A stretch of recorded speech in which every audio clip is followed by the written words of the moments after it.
Que la paix et la grâce du Seigneur soient avec votre esprit. Ici, soldat de l'Éternel, nous allons parler aujourd'hui de l'apostasie. L'apostasie, par définition, qui est l'abandon public d'une croyance.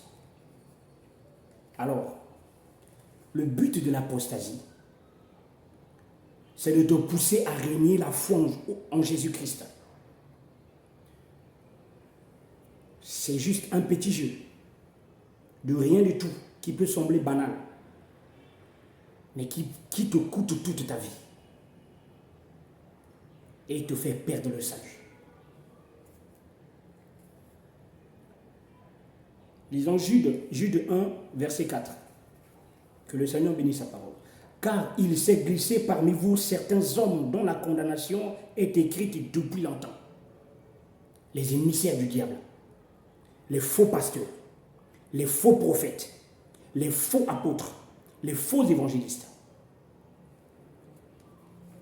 qui sont formés, qui tirent leurs origines, leur révérence de la Kabbale. Aujourd'hui, l'Église de Dieu se détruit à cause de toutes ces écoles théologiques par-ci par-là. Prenons la définition de la Kabbale. La Kabbale, tradition parmi les Juifs, substituant en sens mystique et allégorique au sens propre de l'Ancien Testament. La Kabbale, ici, c'est des trucs de Juifs. Tout court ici, parlons du catholique. Voilà. Donc, c'est des trucs mystiques du catholique que les prêtres exercent. Et il y a des chrétiens, des soi-disant chrétiens qui apprennent des cours de Kabbale. Une fois qu'il a fait ses études de théologie, il a étudié la Bible, on l'a expliqué, et il va faire les cours de Kabbale qui n'ont rien à voir avec le Seigneur Jésus-Christ. Et ils viennent comme ça se glisser, déguisés en homme de Dieu, en loin de l'Éternel, pour égarer les âmes du Seigneur. Vous ferez le constat, rien que ici sur les réseaux, ce sont ces gars-là, ces soi-disant pasteurs ou c'est pas prophètes, qui ont appris des cours de kabbalistique, qui expliquent aux gens la sorcellerie dans l'église. Le but, c'est de te sortir, de prendre ta foi et de mettre en ces choses-là, t'enduire dans l'idolâtrie. Parce que lorsqu'on te dit, quand tu as un problème, quand ton commerce est bloqué, rien ne marche, ça veut dire que les sorciers sont passés la nuit, ils ont venu casser l'œuf devant ton magasin. Et toi, quand tu te réveilles, tu vois aussi, tu prends l'œuf, tu viens, tu casses l'œuf. Mais va vérifier dans la parole de Dieu. Est-ce que l'apôtre Paul ou l'apôtre Pierre a eu à faire ça? Vous voyez les chrétiens de Bérée, dans Acte 17, verset 11. Ces Juifs avaient des sentiments plus nobles que ceux des Thessaloniciens. Ils reçurent la parole avec beaucoup d'empressement et ils examinaient chaque jour les Écritures pour savoir si ce qu'on leur a dit était exact. Ce n'est pas seulement parce que c'est un homme de Dieu qui te dit ça, que toi tu prends ça aussi, tu avales tout bêtement. Il faut aller vérifier dans la parole de Dieu. Est-ce que les apôtres ont eu à enseigner ça? Est-ce que Paul a eu à enseigner ça? Est-ce que Pierre a eu à enseigner ça? Ne veux pas faire pour faire. Parce qu'il n'y a jamais rien pour rien. Quand tu vas faire une chose, il faut savoir qu'il y a les retombées. Quand tu entres dans ce monde-là, tu fais alliance avec des esprits des cimetières, avec des esprits des ténèbres. Mon frère, ma soeur, tu es chrétien ou tu n'es pas chrétien? Voici la vraie question qu'il faut se poser. Est-ce que tu as vu quelque part dans la parole de Dieu où l'apôtre Paul ou Pierre était dans des situations compliquées? Il est parti devant le fleuve, il a enlevé ses vêtements, il a lavé son sexe pour être délivré de certains problèmes. Nulle part c'est écrit dans la parole de Dieu. Est-ce que tu as vu quelque part dans la parole du Seigneur où l'apôtre Paul, ou Pierre, ou Jean a pris le miel pour dire que de même que le miel est sucré, moi aussi, je vais me laver avec le miel. Tout ce qui est à moi va venir. Ça, c'est des pratiques mystiques. Ça, c'est rentrer en contact avec les sirènes. En ce moment-là, tu penses que tu es chrétien, mais tu es déjà dedans, dans la magie. Tu es déjà dedans dans la sorcellerie. Tu es cerné. Et c'est de cette manière-là que tu seras un jour poussé à croire que Jésus n'existe pas. Parce que je prie, rien ne marche. Mais tu es déjà piégé. Même le Seigneur Jésus-Christ lui-même,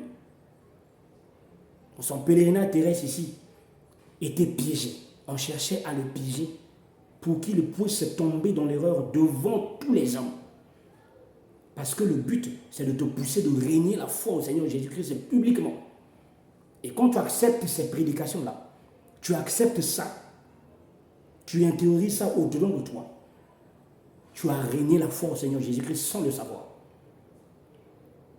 C'est ça le but principal. Il y a encore un, là, je ne sais pas si c'est un prophète ou un pasteur, qui dit que voilà pourquoi vous ne pouvez rien contre l'Église catholique. Parce que l'Église catholique a compris la vie qui existe après la mort. Ainsi, ils ont construit à Rome leur temple sur le cimetière de Pierre, où Jésus a dit à Pierre, tu es Pierre, sur cette pierre je bâtirai mon église. Mais Pierre a refusé de mourir crucifié comme le Seigneur Jésus-Christ. Il a demandé qu'on puisse le crucifier à l'envers. Parce qu'il n'a pas voulu mourir comme le Seigneur Jésus-Christ. Pour lui, c'est un péché, c'est un blasphème. Mais toi, tu te dis homme de Dieu, tu es pasteur. Ah, tu défends l'Église catholique pour dire qu'eux, ils ont compris, voilà pourquoi ils ont fait ça. Et dans ton langage, tu dis, vous, c'est clair. Toi, tu n'es pas chrétien. Dieu a dit dans Matthieu 10, verset, on peut prendre à partir du verset 26 jusqu'à 28. Vous allez toujours léser les traces. Tout ce qui se dit dans le secret va venir sur la lumière. Et vous allez toujours faire des erreurs. De par ces erreurs-là, on va vous détecter. On va vous connaître. Un homme de Dieu, un pasteur, sans retenue. Tu viens là, tu dis que non, c'est pas. La sodomisation n'est pas un péché. La sodomie n'est pas un péché. Dieu n'a pas interdit ça dans la Bible. Et quand tu parles comme ça, je ne sais pas si vous vous entendez parler, bien aimé donc le Seigneur, ces gens-là ne sont pas des hommes de Dieu. C'est les instruments du diable. Ils sont là pour détruire les âmes du Seigneur. Il faut faire attention, il faut se réveiller. Moïse avait le bâton de commandement. Le Seigneur Jésus dit, je ne suis pas venu abolir la loi et les prophètes, mais pour les accomplir. Parce que dans la loi et dans les prophètes, il y avait déjà beaucoup de bavures. C'est ainsi que le Seigneur dit, je ne suis pas venu abolir, mais pour accomplir. Pour ne plus que ça soit un moyen de noyade pour les chrétiens. On dit ici la Kabbale tire son origine de l'Ancien Testament. Donc, une fois que tu as détecté qu'un homme de Dieu se base toujours, souvent, quand tu dois parler des trucs mystiques, sur l'Ancien Testament, c'est un féticheur, c'est un vampire, c'est un marabout. Il est encore mieux pour toi, mon frère, ma soeur, de nier carrément l'existence du Seigneur Jésus-Christ et de suivre ces égarés-là qui disent que Jésus n'est pas Dieu. Là, au moins, tu as accepté de refuser l'existence du Seigneur Jésus-Christ. Mais que de suivre ces démons déguisés en anges de lumière. Parce que tu viens, tu te dis, celui-là, c'est un homme de Dieu, je me confie parce que c'est un homme de Dieu. Mais ce n'est pas un homme de Dieu. Il a les cornes qu'il a coupées. Il a sa queue qu'il a pelée, il a mis dans son pantalon. Et quand on parle, ces vendus-là se lèvent pour dire ne touchez point à loin de l'Éternel. Un loin de l'Éternel marche un vrai serviteur de Dieu, un vrai homme de Dieu. Un loin de l'Éternel marche sur les traces du Seigneur Jésus-Christ, sur la doctrine du Seigneur Jésus-Christ. Tel que les apôtres ont marché, nous aussi, nous marchons sur les traces des disciples du Seigneur Jésus-Christ. Car c'est eux qui ont vécu avec Jésus. C'est eux qui ont écrit sur Jésus. Toi et moi, nous nous attardons, nous nous basons sur la parole du Seigneur. Et le Saint-Esprit nous ouvre l'esprit de comprendre la parole de Dieu. Bien-aimés dans le Seigneur, ces faux pasteurs, ces faux prophètes viennent avec les cannes, le bâton de commandement. Moïse avait un bâton de commandement. Mais le Seigneur Jésus-Christ a accompli tout ce que Moïse a fait. C'est des trucs qui vont chercher, prendre chez les féticheurs, chez les marabouts. C'est avec ça qu'ils font les miracles. Il dit, quand tu t'attaches à mon alliance, Père, dans cette alliance, il y a papa Nangaï. Papa Nayo, ils ont souillé sauté, mais papa Nayo, comme pasteur Nayo. Alors, quand tu acceptes ça, tu entres dans son alliance. Lui, il a vendu son âme au diable. C'est un vendu, il a vendu son âme au diable depuis longtemps. Mais toi, tu vends ton âme au diable dans l'ignorance. La seule alliance pour tous les chrétiens, c'est le sacrifice du Seigneur Jésus-Christ à la croix. Et Jésus-Christ n'a pas fait alliance seulement avec les pasteurs et les prophètes. Pour que toi, tu puisses venir t'accrocher à l'alliance du pasteur. Tu t'accroches à l'alliance du Seigneur Jésus. Ce n'est pas parce qu'un homme de Dieu te dit coupe tes cheveux, tu laisses ici. Tu dois lui poser la question. Et il a dans l'obligation de t'expliquer, comme les chrétiens de Béret. Prophète, pasteur, apôtre, je vais couper mes cheveux, je vais laisser ici. Ok, mais pourquoi? Il va aller trouver le verset dans la parole de Dieu, dans le Nouveau Testament, qui va approuver l'acte qu'il te demande de faire. En ce moment-là, tu coupes tes cheveux, tu laisses et tu pars.